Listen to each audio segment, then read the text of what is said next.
Hey guys, and welcome to our YouTube channel. In this video, I'll be giving you a tutorial on how to turn the dark mode on Google Maps. First, you click on the Google Maps app. At the top right, you click on your profile picture. Here you click on settings, which is like the last option here. And then you click on dark mode, which is below using maps.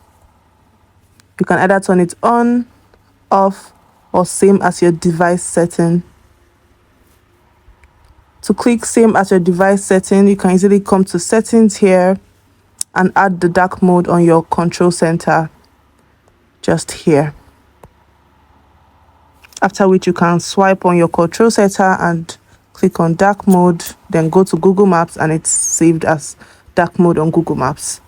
I hope this video has helped you out. Don't forget to give this video a big thumbs up and stay tuned for more tutorials in the future.